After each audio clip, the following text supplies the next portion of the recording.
El problema del dolor. C.S. Lewis.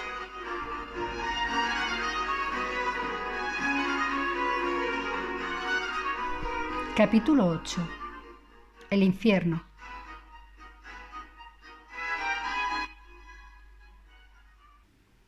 En el capítulo anterior hemos establecido que si el dolor tan solo fuera capaz de mover al hombre malo a reconocer que nada va bien, podría conducir a una incontrita sublevación final.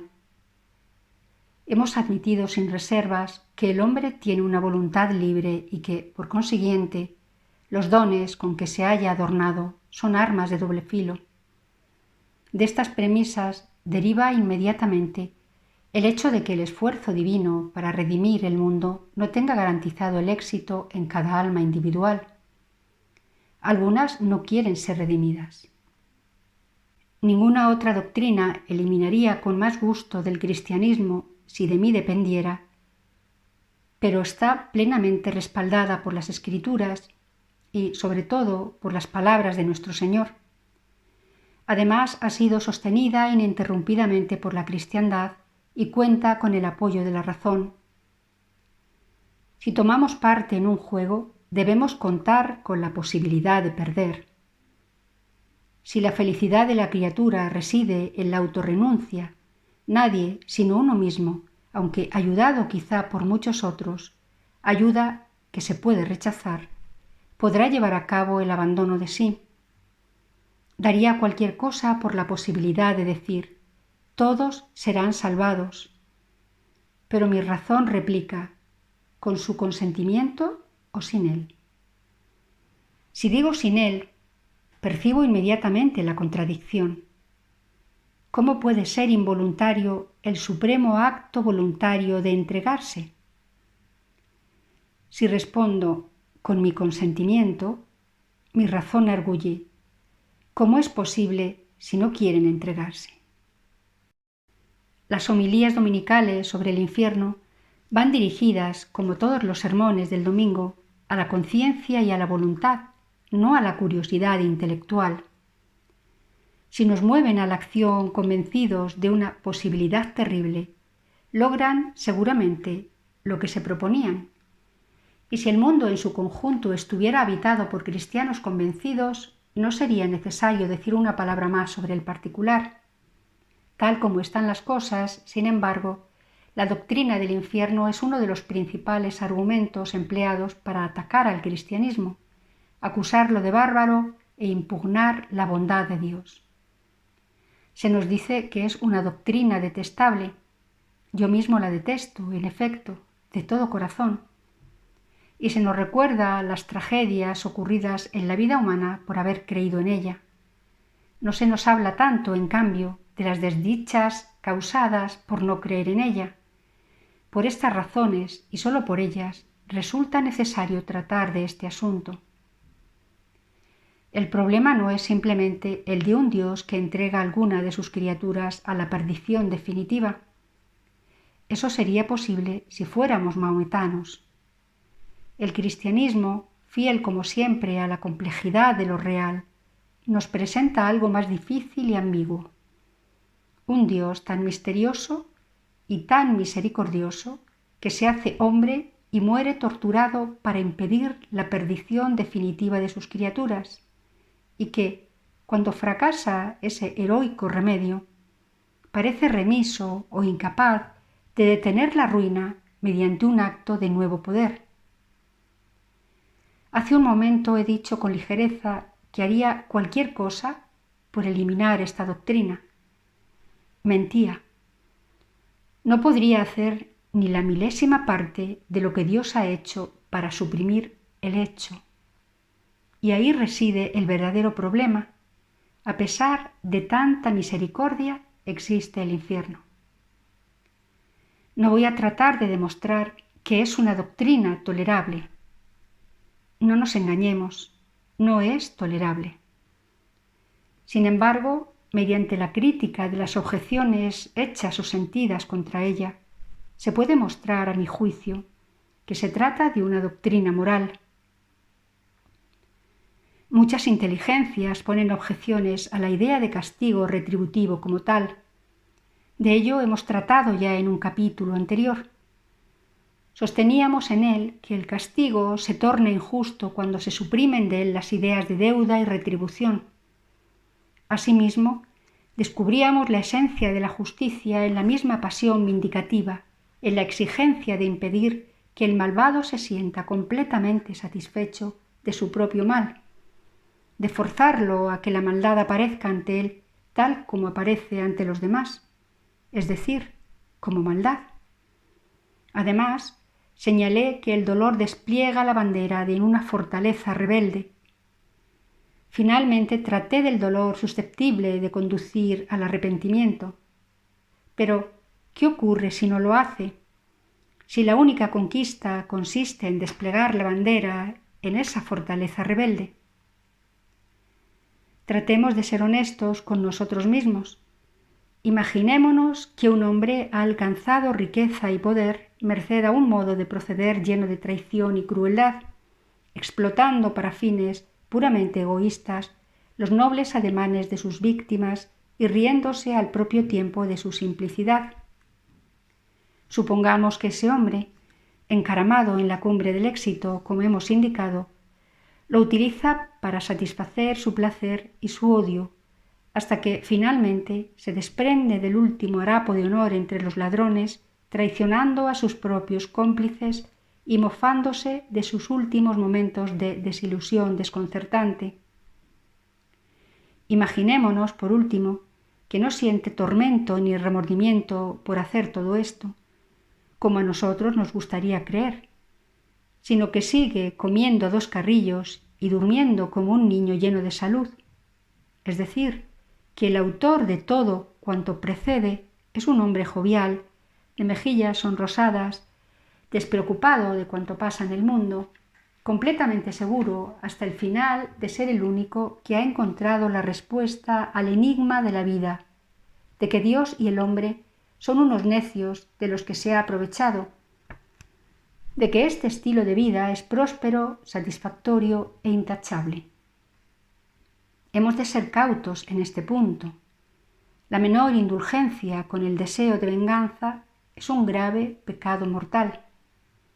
La caridad cristiana nos aconseja dedicar toda clase de esfuerzos a la conversión de un hombre así, preferir su conversión a su castigo, aun a riesgo de nuestra propia vida y tal vez de nuestra alma. La conversión es infinitamente preferible al castigo, pero no es ese el problema. ¿Qué destino en la vida eterna consideramos adecuado para él en el supuesto de que no quiera convertirse?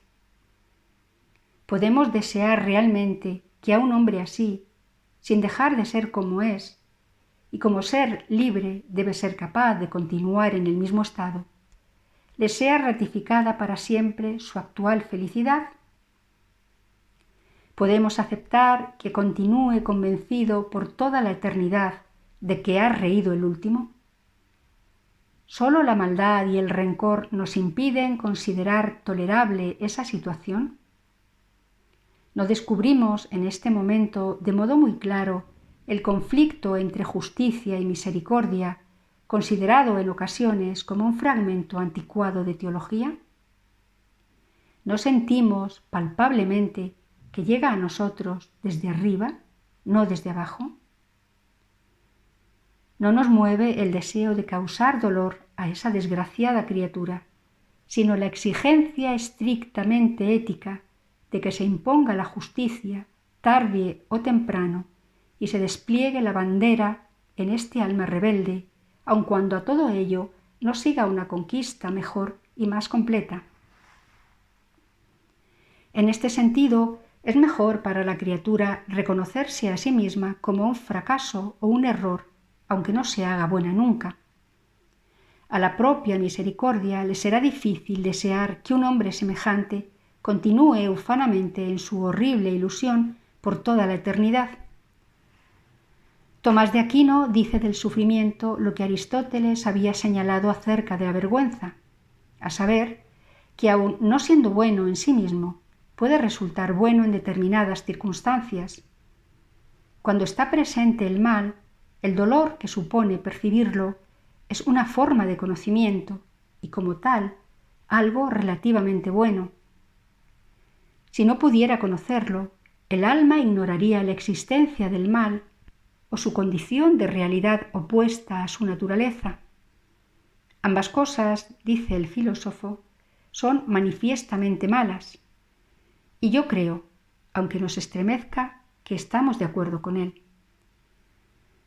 La exigencia de que Dios debiera perdonar a un hombre semejante sin cambiar lo más mínimo su modo de ser, está basada en una confusión entre condonar y perdonar. Condonar un mal significa simplemente ignorarlo, tratarlo como si fuera bueno. El perdón, en cambio, debe ser ofrecido y aceptado para ser completo, y el hombre que no admite culpa alguna no puede aceptar el perdón. He comenzado con la concepción del infierno como un positivo castigo retributivo infligido por Dios por ser esa la forma que provoca más rechazo y porque deseo atajar la objeción más determinante. Aunque nuestro Señor habla a menudo del infierno como de una sentencia dictada por un tribunal, otras veces dice también que el juicio consiste en el sencillo hecho de que los hombres prefieren la oscuridad a la luz y que no es Él, sino su palabra, la que juzga a los hombres. Como ambas concepciones significan a fin de cuentas lo mismo, quedamos en libertad para pensar que la perdición del hombre malo de nuestro ejemplo no es una condena que se le impone, sino el simple hecho de ser lo que es.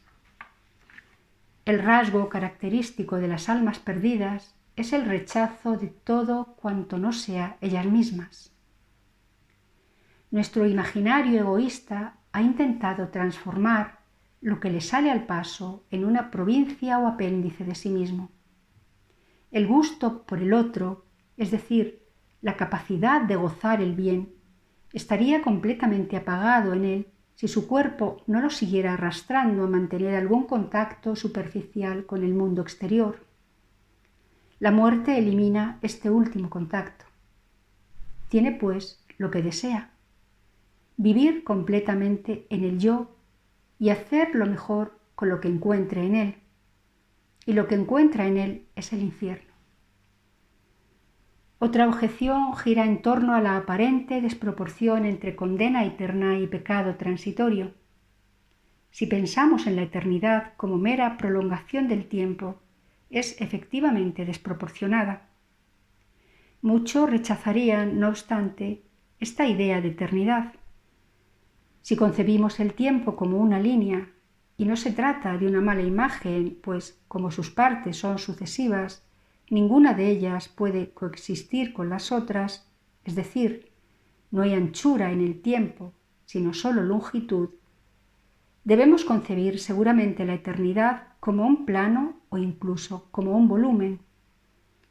Así pues, la realidad integral del ser humano se debería representar como una figura sólida.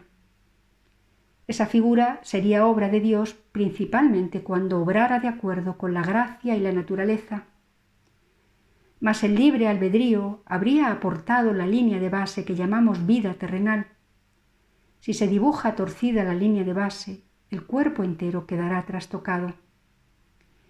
El hecho de que la vida sea breve o el lenguaje simbólico, que aportemos una pequeña línea al conjunto de la figura completa, se puede considerar como misericordia de Dios. Si el propio trazado de la pequeña línea referida, dejado a nuestra voluntad, está tan mal hecho que arruina el conjunto, cuánto mayor desastre causaríamos si se nos hubiera confiado la figura entera. Una forma más simple de la misma objeción consiste en decir que la muerte no debería ser el final, que debería haber una segunda oportunidad. A mi juicio, si existiera la menor probabilidad de que se iba a utilizar para hacer el bien, se daría 1.000.000 de oportunidades. El maestro sabe a menudo, aunque los padres y los alumnos lo ignoren, que es completamente inútil hacer que un estudiante se presente de nuevo a un examen. Alguna vez se ha de tomar la decisión, y nos es preciso tener mucha fe para creer que el ser omnisciente sabe cuándo. La tercera objeción se refiere a la espantosa intensidad de los dolores del infierno, tal como sugieren el arte medieval y algunos pasajes de las Escrituras.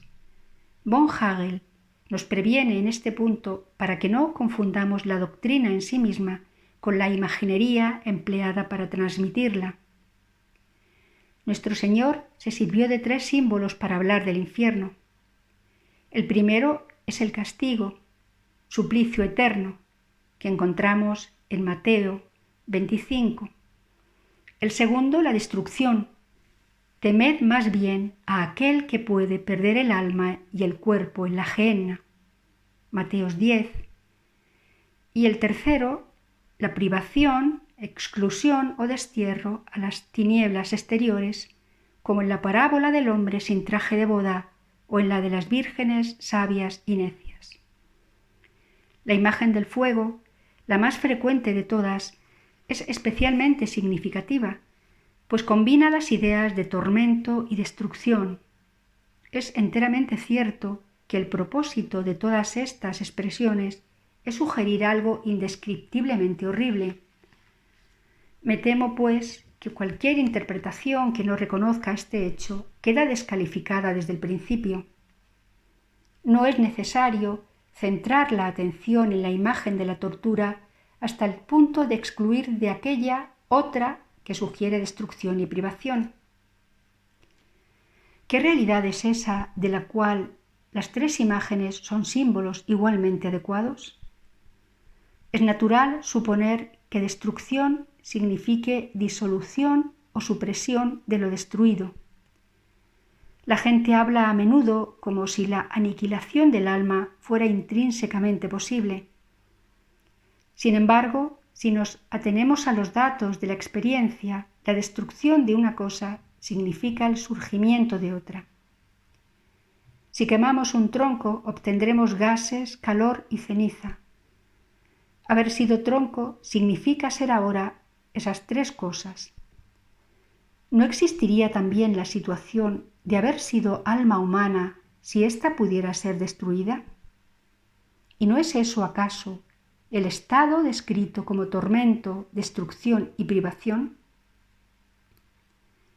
Recuérdese que en la parábola los salvados van a un lugar preparado para ellos, mientras que los condenados se dirigen a un sitio no dispuesto en modo alguno para los hombres. Entrar en el cielo significa ser más plenamente humano de lo que jamás se haya sido en la tierra. Ingresar en el infierno supone ser desterrado de la humanidad. Lo arrojado o lo que se arroja a sí mismo al infierno no es un hombre, sino restos suyos. Ser un hombre completo significa hacer que las pasiones obedezcan a la voluntad y ofrecer la voluntad a Dios.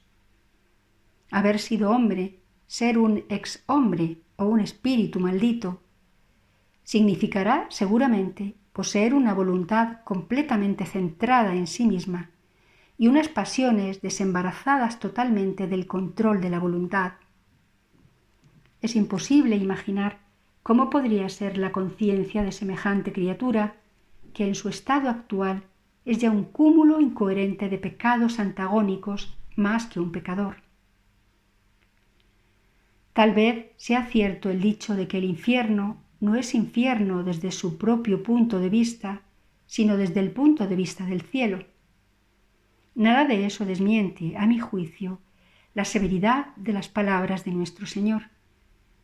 Solo a los condenados puede no parecerle su destino insoportable. Y debemos reconocer que cuando pensamos en la eternidad, como hemos hecho en los últimos capítulos, comienzan a retroceder las categorías de placer y dolor que han ocupado nuestra atención durante un tiempo considerable, a medida que aparece en lontananza un bien y un mal más vastos. Ni el dolor ni el placer como tal tienen la última palabra. Aun en el caso de que la experiencia de los condenados, si cabe llamarla así, no fuera dolorosa, sino extraordinariamente placentera, El negro placer sería tal que lanzaría a las almas todavía no condenadas a entregarse, llenas de un terror de pesadilla, a sus oraciones para evitarlo. Y si en el cielo existiera dolor, todo el que fuera capaz de comprender desearía sufrirlo. La cuarta objeción se puede formular como sigue. Ningún hombre caritativo puede ser bienaventurado en el cielo sabiendo que una sola alma humana está todavía en el infierno. ¿Acaso somos nosotros, si ese fuera el caso, más misericordiosos que Dios? Tras esta objeción late una representación del cielo y el infierno como realidades coexistentes en un tiempo lineal, igual que coexisten las historias de Inglaterra y América. De suerte que el bienaventurado podría decir en cada momento: los sufrimientos del infierno están teniendo lugar ahora. Repárese, no obstante, en que nuestro Señor, aunque subraya el terror del infierno con profunda severidad, no destaca habitualmente la idea de duración, sino la de finalidad. El envío al fuego destructor es considerado por lo general como el fin de la historia, no como el comienzo de una nueva. No podemos poner en duda que el alma condenada se mantiene eternamente afianzada a su actitud diabólica.